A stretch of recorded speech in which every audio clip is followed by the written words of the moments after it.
झारखंड विधानसभा को लेकर हर एक पार्टी अपने उम्मीदवारों की धीरे धीरे घोषणा कर रही है। हालांकि प्रथम फेज का नॉमिनेशन प्रक्रिया शुरू है। 25 तारीख को अंतिम डेट है। उससे पहले सभी पार्टियां अपना कैंडिडेट घोषणा कर रही है। जितेंद्र पासवान जी हैं, बसपा से आज इन्हें टिकट मिला है। सबसे पहले तो जितेंद्र जी आपका बहुत बहुत स्वागत और बधाई आपको कि बसपा ने आप पर विश्वास जताया है। और किस तरीके से क्या विजन लेकर पांकी विधानसभा क्षेत्र में आप चुनाव में जाएंगे, लोगों के बीच जाएंगे और विश्वास हासिल करेंगे? सबसे पहले आपके न्यूज़ चैनल को जो है हम बधाई और धन्यवाद देना चाहते हैं। और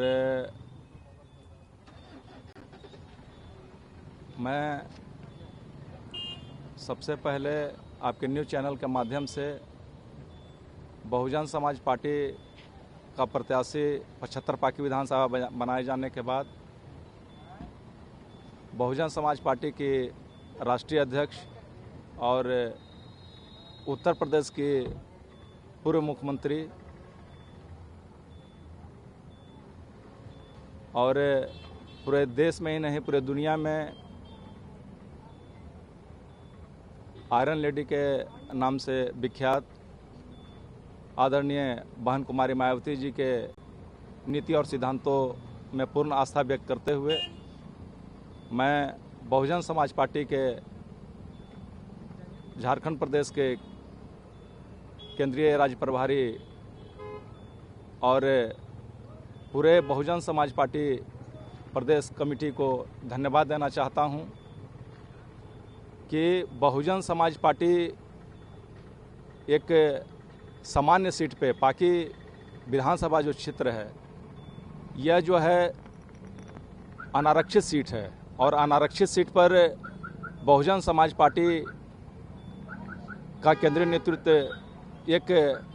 दलित शोषित परिवार के बेटा को, गरीब समाज के बेटा को जनरल सीट पर जो है प्रत्याशी घोषित की है। इससे यह पता चलता है कि बहुजन समाज पार्टी ही जो है पूरे देश में हमारे दलित शोषित और वंचित समाज को आगे बढ़ाने वाली पार्टी है और गरीब और काफ़ी लंबे वर्षों से जिस समाज का उपेक्षा हुआ है, जिस समाज का शोषण हुआ है और जो समाज कई वर्षों से भेदभाव का शिकार रहा है उस समाज को तवज्जो देते हुए बहुजन समाज पार्टी के राष्ट्रीय अध्यक्ष के द्वारा जो है मुझे 75 पांकी विधानसभा क्षेत्र जो एक जनरल सीट है उससे प्रत्याशी बनाया गया है। और हम 75 पांकी विधानसभा क्षेत्र की जनता से जो है हम यह अपील करना चाहते हैं आपके इस न्यूज़ चैनल के माध्यम से कि चूँकि 75 पांकी विधानसभा क्षेत्र जो है यह एक ऐसा विधानसभा क्षेत्र है जो शुरू से ही जमहूरियत का एक उदाहरण पेश कभी नहीं करता है। जमहूरियत और बादशाहियत में जो फ़र्क है, बादशाहियत वो व्यवस्था है जहाँ पर राजा का बेटा को ही बादशाह बनाया जाता है, लेकिन जमहूरियत वो व्यवस्था है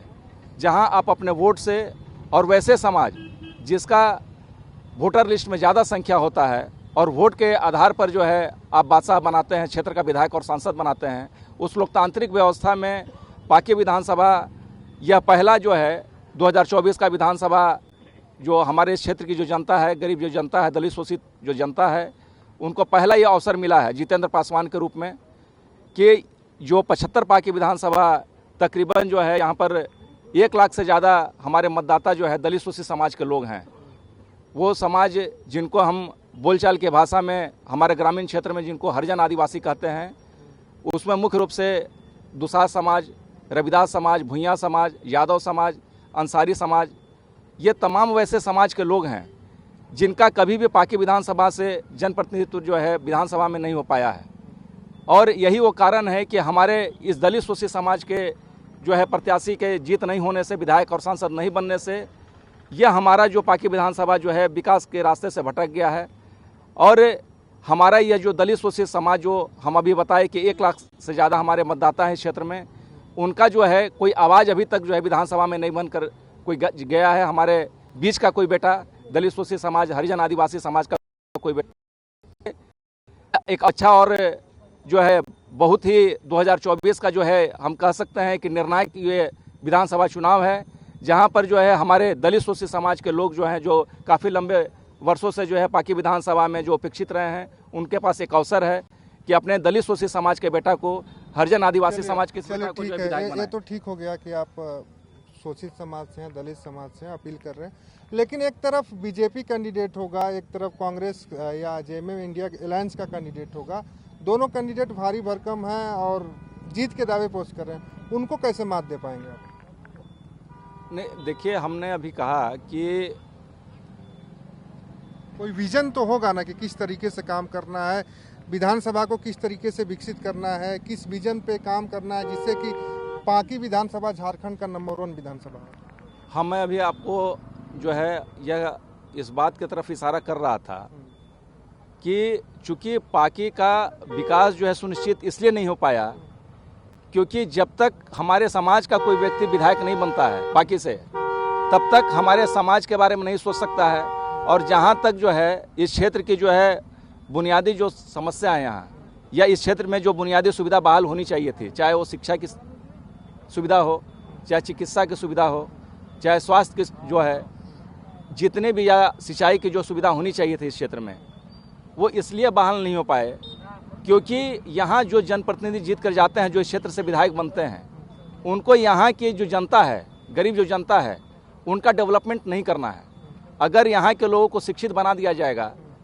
तो फिर वो जो है अपने हक अधिकार की बात करने लगेंगे। इसलिए यहाँ के जो भी अभी तक इस क्षेत्र से विधायक बनने का जिनको अवसर मिला है, वो योजनाबद्ध तरीके से हमारा जो एक विशाल समाज है पाकी विधानसभा क्षेत्र में, जिसको हम अभी पूर्व में आपसे बताए कि जो हमारा दलित शोषित समाज है, जिसकी तादाद बहुत ज़्यादा है यहाँ, उनका जानबूझकर जो है विकास सुनिश्चित नहीं किया जा रहा है। यहाँ जो है यहाँ की जो बुनियादी जो सुविधा बहाल होनी चाहिए वो नहीं किया जा रहा है। आप जो है अगर आप चले जाइए, अगर ये आपका मुख्य जो पथ है डाल्टनगंज से पाकी का, इसको अगर छोड़ दिया जाए तो जितने भी वैसे सड़क जो पाकी विधानसभा क्षेत्र के गांव को जोड़ते हैं, वो सब जो है जर्जर स्थिति में है। आप जो है पाकी विधानसभा की जो सबसे महत्वाकांक्षी जो योजना है, वो जो आपका पाकी बराज जो है, वो अभी तक अधूरा पड़ा हुआ है। तो जब तक उसको पूर्ण नहीं किया जाएगा तो हमारे इस क्षेत्र के किसान बंधु जो हैं, उनके पास जो है खेत में पानी नहीं पहुंच पाएगा, उनको सिंचाई की व्यवस्था नहीं मिल पाएगी। और अगर आप पाकी से अगर लोहरसी जाते हैं तो वो जो रोड है, या पाकी से अन्य जो ग्रामीण क्षेत्र में जाने वाली जितनी भी सड़कें हैं, उनकी स्थिति जो है बहुत दयनीय है, बहुत ही जर्जर है। और हम कहते हैं कि पूरे पाकी विधानसभा को जितना भी सड़क जोड़ता है, जो गांव में जाने वाले जितने भी हमारे सड़क हैं, वो सभी जर्जर स्थिति में हैं। इसलिए मैंने कहा कि यह जो चुनाव है, यह चुनाव हमारे इस क्षेत्र की जो बुनियादी जो सुविधा होनी चाहिए थी इस क्षेत्र में, वो तो है ही है, उसको तो बहाल करना ये तो प्राथमिकता है। उससे ज़्यादा ज़रूरी जो हमारे साथ काफ़ी लंबे समय से भेदभाव जो हुआ है इस क्षेत्र में, हमारे जो दलित शोषित समाज के लोगों को जो है मुख्य धारा से नहीं जोड़ा गया है, यह 2024 पाकी विधानसभा का जो है मुख्य मुद्दा होगा इस चुनाव का। चलिए ठीक है, जितेंद्र पासवान जी ने साफ कर दिया कि 2024 का जो पाकी विधानसभा का मुख्य मुद्दा है वो मूलभूत सुविधाएं होंगी, उसके साथ ही किसानों के हित के बारे में सोचा जाएगा, किसानों की आय कैसी बढ़ाई जाए उसके बारे में सोचा जाए। वहीं काफ़ी लंबे समय से यहाँ के जो दलित शोषित समाज के लोग हैं, उनको विकास से वंचित रखा गया है, उन्हें विकास के मुख्य धारा से जोड़ने का काम किया जाएगा। अपने सहयोगी सूर्यकांत तिवारी के साथ राहुल कुमार, कशिश न्यूज़, पाकी।